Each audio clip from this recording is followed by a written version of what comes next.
3-4 हजार आसपास हम लोग लगा चुके हैं। रख रखाव की स्पेशल मेरे पास कोई एजेंसीज नहीं है, स्पेशल मैं कोई किसी टीम को कंडक्ट नहीं कर रहा। और इस प्रकार के कार्यक्रम आप करते हैं तो आपको ये प्रेरणा कहाँ से मिली है? हम लोग किसी पुलिस स्टेशन पे लगाएंगे तो वहाँ के लोकल स्टाफ को इन्वॉल्व करते हैं, SHO साहब को इन्वॉल्व करते हैं, चाहे बिजली डिपार्टमेंट में किसी भी लाइनमैन को वहाँ इन्वॉल्व करता हूँ। अगर जेल में भी लगाऊंगा तो मैं कैदी को, जेलर को, जेल वार्डर को वहीं इन्वॉल्व करता हूँ। उन्हीं लोगों की जिम्मेवारी। सामान्य तौर पे आर्ट के सब्जेक्ट पढ़ने वाले विद्यार्थी हैं, तो इतने अच्छे बच्चों को किस प्रकार हम सहयोग कर पाएं, उनका आर्थिक सहयोग किस प्रकार कर पाएं, उनकी सुरक्षा किस प्रकार दे पाएं और उनको मार्गदर्शन कैसे कर पाएं। पूरे भारत में लोकसभा चुनाव की चर्चाएं चल रही हैं और उन्हीं चर्चाओं के बीच चौधरी जोगिंदर सिंह संधू जी, जो सोशल मीडिया पर अक्सर छाए रहते हैं, उन्होंने एक मुहिम शुरू की है जो 5 जून 2024 से शुरू होने वाली है, विश्व पर्यावरण दिवस के अवसर पर। ये सरकारी शिक्षक होने के साथ साथ देश बचाने का काम भी कर रहे हैं। कैसे ये देश बचा रहे हैं और इन्होंने अभी तक समाज के लिए क्या काम किया है और अभी इनकी क्या मुहिम 5 जून से शुरू होने वाली है, उन्हीं सभी बातों को जानने के लिए हमारी टीम इनके घर पे सुबह सुबह पहुंची। इनको कहीं जाना था और हमने इनको एक बार हमारा जो अंदाज रहता है रोका और रोक के पूछना चाहा कि जोगिंदर सिंह संधू जी, आप ये पर्यावरण बचाओ देश बचाओ की मुहिम जो शुरू की हुए हैं, आपने पहले भी शुरू की थी और उस मुहिम को शुरू किए हुए मेरे ख्याल से 2-3 महीने ही हुए थे। जो पीछे जो मुहिम इन्होंने शुरू की थी वो भी अच्छी चली थी इनकी मुहिम, और अब इन्होंने दोबारा मुहिम शुरू करना चाहिए है। क्या ये मुहिम है और इनका समाज में किस प्रकार का संदेश ये देना चाहते हैं, ये सारी बातें इनसे जानने की कोशिश करेंगे। चौधरी जोगिंदर सिंह संधू जी, नमस्कार जी। जी नमस्ते अमन जी, नमस्ते। चौधरी साहब, आप ये बताइए कि पर्यावरण बचाओ देश बचाओ त्रिवेणी लगाओ जीवन बचाओ के नाम से आप मशहूर हो गए हैं। आपने पहले भी पर्यावरण के लिए प्रयास किए हैं और अभी भी आप 5 जून 2024 को एक कार्यक्रम रखने जा रहे हैं, तो उस कार्यक्रम के बारे में बताइए पहले, तो उसके बाद थोड़ा पर्यावरण का भी जिक्र कीजिए। देखिएगा अमन जी, 5 जून विश्व पर्यावरण दिवस है और उसको हम लोग अब की बार हरियाणा के 100 बड़े गांव में मना रहे हैं और मैं जहां उपस्थित रहूंगा वो हमारे गांव के लगता गांव, हमारे बाराखाफ का गांव खेड़ी चोपटा है। वहां पे हम लोग पर्यावरण दिवस मना रहे हैं। उसमें मुख्य रूप से हम लोग पर्यावरण के प्रति जागरूक करेंगे और जो लोकल यहाँ की पंचायत हैं, सरपंच साहिबान हैं, उनको का विशेष सहयोग लेंगे और जो टॉपर विद्यार्थी हैं कक्षा 10 और 12 के जो मेरिट के इस विद्यार्थी हैं, उनको सम्मानित करने का हम लोगों ने इस प्रोग्राम में जोड़ा है। ये 5 जून की मूवमेंट रहेगी। आप इस प्रकार के काम करते हैं, पहले भी आपने पर्यावरण बचाओ देश बचाओ की मुहिम शुरू की थी, वो पहले की सफलता मेरे को बताइए कैसी रही? वो जो पहले पेड़ पौधे आपने लगाए थे, कितने पेड़ पौधे लगाए थे और उन पेड़ पौधों में से कितने पेड़ पौधे अभी भी चले हुए हैं? देखिएगा, पिछली वर्ष हम लोग 22 जून को माननीय हमारे एजुकेशन के डायरेक्टर साहब से मिलके एक हम लोगों ने सरकारी पत्र जारी करवाया था कि तमाम विद्यालयों में त्रिवेणी लगे। उसको जोड़ते हुए मैंने अपने व्यक्तिगत तौर पे न केवल विद्यालय, सरकारी तमाम संस्थाएं और पंचायती जहां चीजें हैं वहां पे त्रिवेणी लगाने का प्रयास किया था और उस प्रयास में मैं 1100 का प्रयास और संकल्प लेके चला था। मैंने लगभग 3500 के लगभग त्रिवेणी लगाई और अधिकतर ये कहें कि 75 के अबव बड़े अच्छे से चली हुई हैं। अब भी मेरा देखना होता है, जानना होता है उन पौधों को। सोशल मीडिया पर आप अक्सर छाए रहते हैं क्योंकि आप सरकारी अध्यापक हैं और अध्यापक होने के साथ साथ आप पर्यावरण बचाने के लिए लगातार प्रयास कर रहे हैं, देश बचाने का प्रयास कर रहे हैं, बच्चों को आप प्रोत्साहन राशि भी देना चाहते हैं और इस प्रकार के कार्यक्रम आप करते हैं। तो आपको ये प्रेरणा कहाँ से मिली है, किससे आपने ये प्रेरणा ली है, किस प्रकार के काम किए जाएं? देखिएगा, वैसे तो ये अपने स्वभाव में होती हैं बहुत सारी चीजें, व्यक्ति कहाँ किस तरह जुड़ाव करे। और पर्यावरण को लेके हम लोग पिछले 10-12 साल से छोटा मोटा प्रयास करते थे। 1-2 पौधा लगा दिया, 2 लगा दिए, 4 लगा दिए, 10 लगा दिए, इस तरह से। और स्कूलों में जहां मैं पढ़ता था वहां भी मेरी रुचि रहती थी, चाहे वहां पार्क की व्यवस्था करने की हो या और इस तरह में मेरी रुचि रहती थी। लेकिन विशेष तौर पर एक बड़ा करने का जब कोविड काल आया और जब आपने देखा कि फैक्ट्रीज एक बार रुकी, एक बार सारी चीजें एडजस्टमेंट जो एक इन्वायरमेंट की देखने को मिली कि अगर सारा प्रदूषण रोका जाए तो कितना अच्छा प्रकृति का नजारा था, किस प्रकार की हवा थी, किस प्रकार का एक सिस्टम था। उसके बाद मुझे लगा कि हाँ, इस चीज को बेस्ट बनाने के लिए हम लोग पेड़ पौधे लगाएंगे और ज्यादा से ज्यादा इस चीज में अपना समय देंगे और इसको इसी प्रकार का बेस्ट बनाने का प्रयास करेंगे। अब तक आपने कितने पेड़ पौधे लगाए हैं और उनका रख रखाव आप कैसे करते हैं?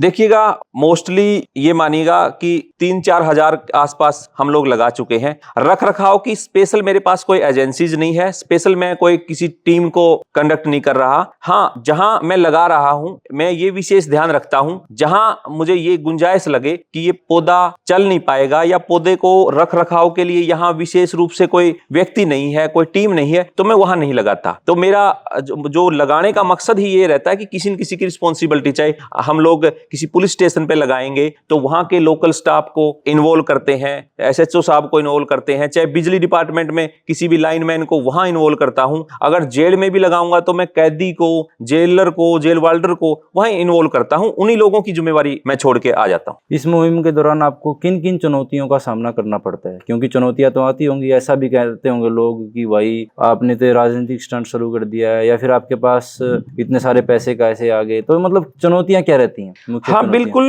देखो मैं तो ये कहता हूं कि मुझे फेमस भी ना करें और मुझे व्यक्तिगत रूप से न मान के जो मेरी मुहिम है उसको ही साथ दो और उसका ही सहयोग करो और उसी रूप में मोटिवेट होके, प्रोत्साहित होके स्वयं भी पौधे लगाएं, त्रिवेणी लगाएं, पेड़ लगाएं। मैं एक्चुअल में तो यही चाहता हूं। लेकिन उसके बाद जो डायरेक्ट टू डायरेक्ट ये बात आपकी सत्य है, 100 तरह की चीजें सामने आती भी हैं और समाज में अच्छे लोग बहुत हैं, लेकिन ठीक नकारात्मक लोगों को का भी मकसद हुआ करता है कि किस प्रकार से अच्छे लोग रुक जाएं ताकि बुरे लोग अपना काम करते रहें तेजी के साथ। लेकिन हम लोग उनको भी बड़ा चैलेंज देते हैं कि हम अच्छा काम करेंगे तो डंके की चोट पे करेंगे और बहुत एक अपनी पूरी एनर्जी लगा के ये काम करेंगे, चाहे जो भी जिस तरह की वो आलोचना के रूप में कुछ भी शब्द उपयुक्त करें, उससे हमें कोई फर्क नहीं पड़ता। आपकी टीम किस प्रकार से काम करती है और आपकी टीम में कितने सदस्य? देखिएगा, टीम मूल रूप से मेरे ऐसा कोई मैंने संगठन नहीं बनाया, क्योंकि ये अक्सर बोला जाता है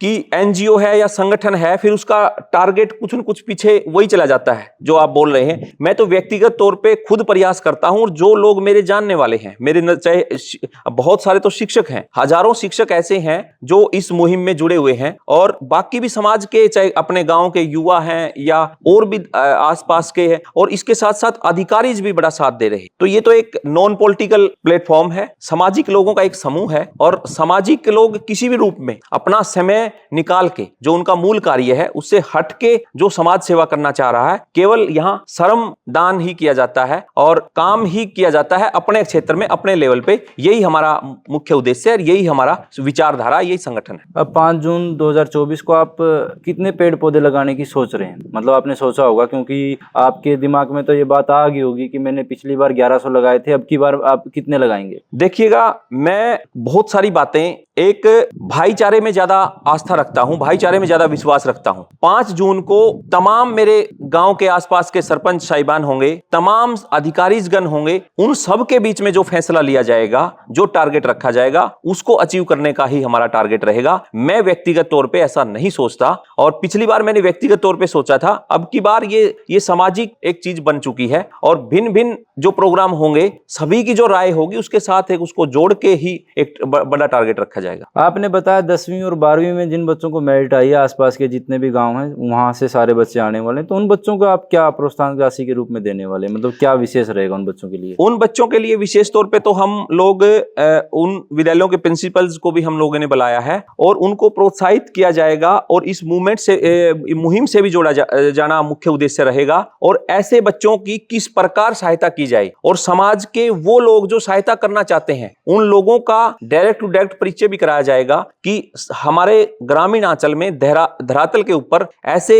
गरीब बच्चे जिनके माँ बाप मजदूरी कर रहे हैं और एजुकेशन लेवल उनका इतना, IQ लेवल इतना अच्छा स्तर है कि वो 95, 96 जैसी एक प्रतिशत लेके आ रहे हैं, चाहे वो विज्ञान विषय की बात करें या वाणिज्य की बात करें या सामान्य तौर पे आर्ट के सब्जेक्ट पढ़ने वाले विद्यार्थी हैं। तो इतने अच्छे बच्चों को किस प्रकार हम सहयोग कर पाएं, उनका आर्थिक सहयोग किस प्रकार प्रकार कर पाए, उनकी सुरक्षा किस प्रकार दे पाए और उनको मार्गदर्शन कैसे कर पाए, भविष्य में वो क्या करें, इन विषयों को मैंने जोड़ा है और उसके लिए मैंने प्रोफेसर्स को भी बुलाया है ताकि वो सारी चीजें भी ठीक हो पाए और उन बच्चों को कुछ न कुछ मदद हो पाए। हमारे दर्शक और पाठक इस अभियान में कैसे आपको योगदान दे सकते हैं? इसमें मैं तो आपसे और अपने बांगर चैनल से एक ही आग्रह करूंगा कि आप जहां भी हैं, जैसे भी हैं, जो भी आप कार्य कर रहे हैं, उसके साथ साथ इस अभियान से जुड़ के या अपने स्वयं के व्यक्तित्व में झांक के अपने आप को देखते हुए और आज की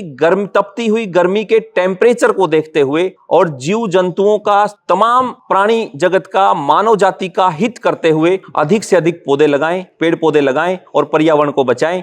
इस रूप में अगर आप काम कर रहे हैं तो मैं निश्चित रूप से आपका धन्यवादी रहूंगा और मैं स्वयं आपका ऋणी रहूंगा जो इस चीज को आगे बढ़ाएंगे। आपने सुनी चौधरी जोगिंदर सिंह की ये बातें। इन बातों को लेकर के आपको सीखना है, पर्यावरण को लेकर के आगे बढ़ना है, पर्यावरण बचाना है, देश बचाना है। और चौधरी जोगिंदर सिंह संधू जी आपको जहां भी मिलें हमेशा संघर्ष करते हुए मिलेंगे, तो इनके संघर्ष में आपको साथी होना है। साथी होने की इन्होंने बता ही दिया है कि पेड़ पौधे लगाओ, जीवन बचाओ। और पेड़ पौधे अगर लगेंगे तो जो अभी इतनी तेज तप्त गर्मी पड़ रही है, ग्रीष्म गर्मी पड़ रही है, इससे हमारा बचाव हो सकता है। और पेड़ पौधे अगर लगेंगे तो हमें शुद्ध वायु मिलेगी और बहुत सारी पर्यावरण की वो समस्याएं जो पर्यावरण में फैली हुई हैं पेड़ पौधों की वजह से दूर हो सकती हैं। आज की इस वीडियो में इतना ही। चौधरी जोगिंदर सिंह जी, आपने समय दिया, आपका बहुत बहुत धन्यवाद। बहुत बहुत धन्यवाद अमन जी।